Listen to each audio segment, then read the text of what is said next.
Bonjour à tous, aujourd'hui je vous propose l'exercice 2 sur les équations cartésiennes ici de droite, concours Tessia 2024, donc épreuve de maths générale. On est parti, on se place dans un repère orthonormé du plan euclidien, donc m est un nombre réel, Cm c'est donc une courbe, avec ici un paramètre, vous avez son équation ici, une équation cartésienne, et pareil vous avez delta m, un ensemble de points du plan, donc défini par cette équation ici, pareil, c'est une équation cartésienne avec un paramètre dans les coefficients. Alors rapidement, les rappels, donc on est dans le chapitre des équations cartésiennes de droite, donc il faut savoir que toutes les droites du plan admettent une équation cartésienne de la forme ax plus by plus c égale 0. Si vous multipliez par 2, vous avez une deuxième équation cartésienne, donc il y en a une infinité dès qu'on en a une, d'accord? Les inconnus, bien sûr, x et y représentent des coordonnées, x, y, des points de la droite. Et pour que ça soit une droite, il y a une condition, il faut que A, B soit non nul en même temps. C'est-à-dire que le couple AB doit être différent de 0, 0. Sinon, vous avez soit 0 égale 0, ça veut dire que c'est tout le plan, soit un nombre, par exemple, comme 1 égale 0, et donc ça veut dire que c'est l'ensemble vide. Ensuite, il y a quelques petites choses à savoir. Quand on a ax plus by plus c égale 0, eh bien, on peut avoir un vecteur directeur directement en prenant le vecteur de coordonnées moins ba. On peut aussi choisir de mettre sous forme réduite. Alors, si le nombre b est différent de 0, alors on met ça sous forme y égale, donc moins a sur b x moins c sur b. Et si b est égal à 0, alors, comme a est forcément donc non nul, eh bien ça veut dire qu'on va mettre ça sous forme x égale moins c sur a. Donc x égale moins c sur a, c'est les équations des droites qu'on appelle les verticales, c'est les parallèles à l'axe. Donc OY. Donc l'axe c'est désordonné. Et si A est égal à 0, eh bien vous avez ici une parallèle à l'axe des abscisses. Donc on est parti avec cette courbe CM. Question 9. Ensemble delta M est une droite parallèle à l'axe des abscisses si et seulement si. Alors, on a vu, delta M c'est une droite, on a un vecteur directeur. Alors sinon, autre façon de procéder qu'avec le vecteur directeur, quand on a une droite, donc, dont on a une équation cartésienne, voilà, eh bien, pour que ça soit pareil à l'axe des abscisses, il faut que l'équation réduite soit du type y égale constante. D'accord? Ça veut dire qu'il faut que A soit égal à 0. Donc delta M est parallèle à l'axe OX, et ça équivaut à A différent de... pardon, à A égale 0. Il ne faut pas qu'il y ait justement de X. Et donc le A ici, eh bien, c'est le coefficient de X, c'est donc M plus 1 qui doit être égal à 0. Et donc ça fait M égale moins 1. Si on utilise le vecteur directeur de delta M, ça veut dire que si on veut une parallèle à l'axe des abscisses, il faut que notre vecteur UM soit collinaire à I, le vecteur qui sert donc à graduer l'axe des X, et donc ici doivent être collinaires. Donc on calcule le déterminant de ce couple, il faut proportionnalité, et ça équivaut à avoir donc ici moins M plus 2 fois 0 fait 0, moins M plus 1 égale 0, donc ça équivaut, vous voyez, à M plus 1 égale 0. Donc ça équivaut à M égale moins 1. Voilà, donc la bonne réponse, c'est la réponse C. Question 10, delta M est une droite perpendiculaire à l'axe des abscisses si et seulement si. Alors ici, on a OIJ qui est orthonormé. Ça veut dire que I et J sont orthogonaux. Donc delta M est perpendiculaire à l'axe des abscisses, donc à l'axe OX. Ça équivaut ici à avoir delta M parallèle à l'axe des Y, donc OY. Et donc, ça veut dire que dans notre équation, les parallèles des Y, c'est des X égale constante, d'accord? Donc il ne faut pas qu'il y ait de Y. Ça veut dire que M plus 2 doit être égal à 0, donc M doit être égal à moins 2. Avec le vecteur directeur, ça veut dire que notre vecteur UM doit être collinaire au vecteur J. Et quand on fait le déterminant, on trouve juste, il y a une diagonale qui fait 0, il reste M plus 2 égale 0, d'accord? Donc c'est bien M égale moins 2. La bonne réponse ici, moins 2, c'est la réponse A. Question 11, on est sur CM. Maintenant, on veut C1. Donc C1, je remplace M par 1. On va doucement. Ça fait 0x. Plus ici, 1 plus 1. Donc ici, 2. Alors, on trouve justement un couple donc, qui fait 0. On a ceci, d'accord? Moins 3 plus 4 égale 1. ça veut dire que C1 a pour équation 1 égale 1. Ça veut dire que c'est vrai pour tout couple XY. Ça veut dire que, comme c'est toujours vrai, C1, c'est en fait l'ensemble du plan. Tous les points sont en fait dans cette courbe ici. D'accord? Donc c'est le plan tout entier. Ça va assez vite. Alors ça doit vous dire qu'en fait, pour m égale 1, bien les deux coefficients a et b de notre équation cartésienne valent 0. C'est pour ça qu'on n'a pas une droite. On a dit, pour avoir une droite, il faut qu'au moins l'un des deux soit non nul, parce que le couple doit être différent de 0, 0. Donc ici, on n'est pas surpris d'avoir autre chose qu'une droite. Ça veut dire aussi que 1, c'est racine de m carré moins 1. Alors ça, on le savait, parce que ça, c'est m moins 1 fois m plus 1. Ça veut dire aussi que 1, c'est racine de m carré plus m moins 2. Alors ça peut nous aider pour la suite, donc je vais tout de suite factoriser par m moins 1. Et donc ici, comme il y a moins 2, ça fait m moins 1 fois m plus 2. Donc le deuxième, m carré plus m moins 2, s'annule en 1 et moins 2, alors que le premier s'annule en 1 et moins 1. Maintenant, nature de l'ensemble saine. Alors déjà, on voit que c'est pas toujours une droite, parce que déjà, quand m égale 1, c'est le plan. Alors, pour que ça soit une droite, eh bien, on a dit, il faut que les deux coefficients ne s'annulent pas en même temps. Donc on va chercher, est-ce qu'ils peuvent s'annuler en même temps? Alors on a déjà notre réponse avec les remarques que je viens de faire.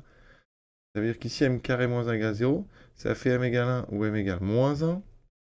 Et pour m carré plus m moins 2 égale 0, ben, j'ai trouvé les racines, c'est 1 et moins 2. Donc m égale 1 ou m égale moins 2. Et comme les deux doivent être vrais en même temps, on n'a qu'une seule valeur, c'est m égale 1.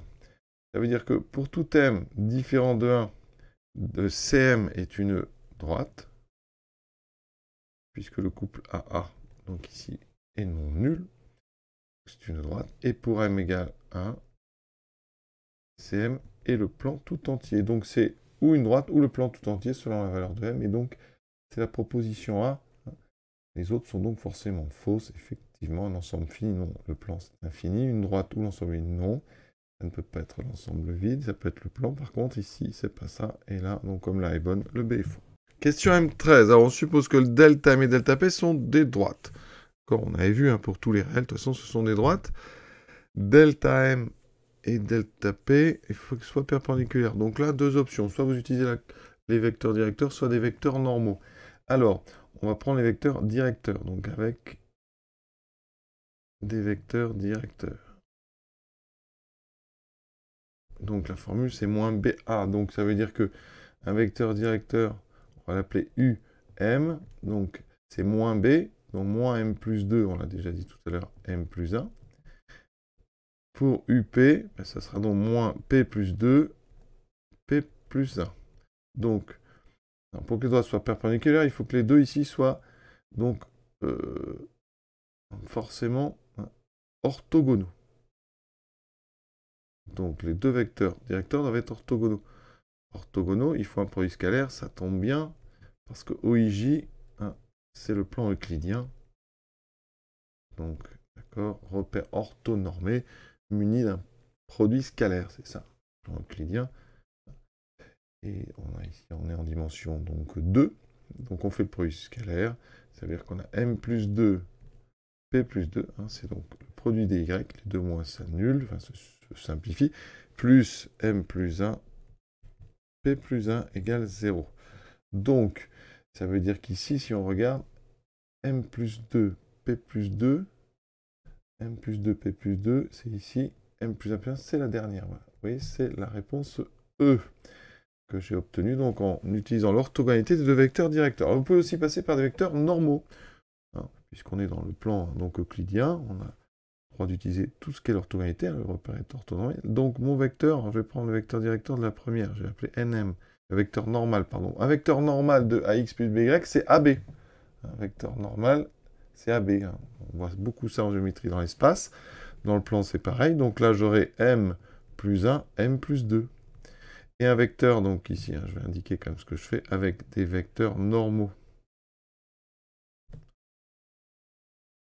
Et donc un vecteur normal de delta P, ça sera P plus 1, P plus 2, les coefficients, encore je répète, de x, y. Et pour qu'ils soient orthogonaux, pour que les droites donc soient perpendiculaires, il suffit, c'est équivalent à des vecteurs normaux qui soient orthogonaux. D'accord? Donc ici, eh bien, on fait le produit scalaire. M plus 1, P plus 1, plus M plus 2, P plus 2. Vous voyez qu'on trouve directement la réponse proposée. D'accord? Donc c'est bien la E, les autres sont fausses. Question L3. Donner les coordonnées d'un point du plan par lequel passe une infinité de droites delta m. Alors, ce qu'on peut voir là, c'est déjà prendre des exemples simples. Alors, je vais prendre delta moins 1, en remplaçant m par moins 1, parce que les x vont disparaître. Ça fera donc moins 1 plus 2, ça fait y moins 4 égale 0. Donc, je trouve y égale 4. Ensuite, delta, je vais prendre delta moins 2. Comme ça, c'est les y qui disparaissent. Il me reste moins 2, donc moins x moins 4. Donc, je trouve moins x moins 4 égale 0. Donc, x égale moins 4.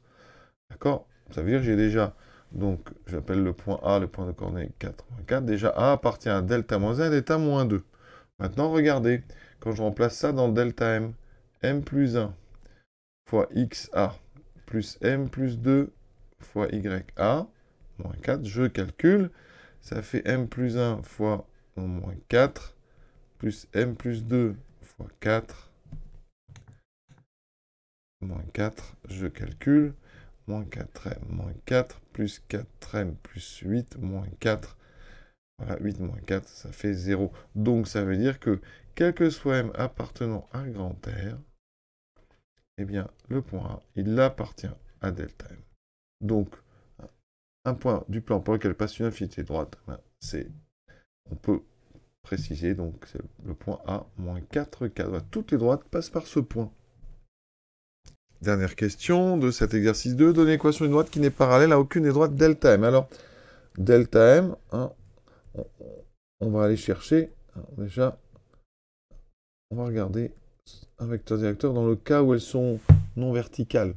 Ça veut dire qu'on prend le cas où, pour m différent de moins 2, on va prendre un vecteur, donc je peux passer par l'équation réduite, ça fait donc moins m plus 1 sur m plus 2, x plus 4 sur m plus 2.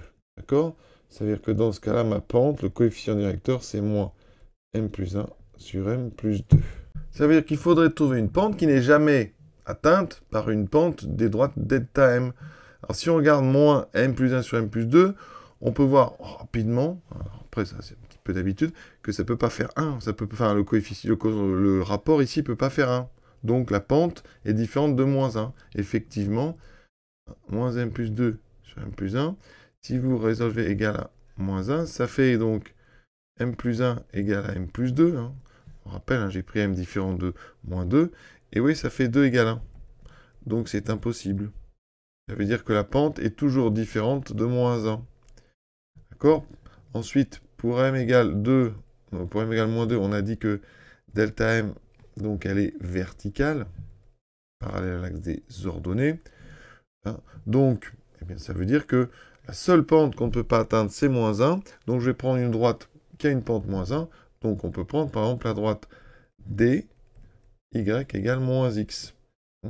Cette droite, hein, c'est la deuxième bisectrice du plan, eh bien, elle n'est jamais parallèle à des droites de delta m, puisque les droites de delta m n'ont jamais la même pente que cette droite D. Donc, on a terminé cette question, et avec l'exercice 2, à très bientôt pour la suite de ce concours Tessien.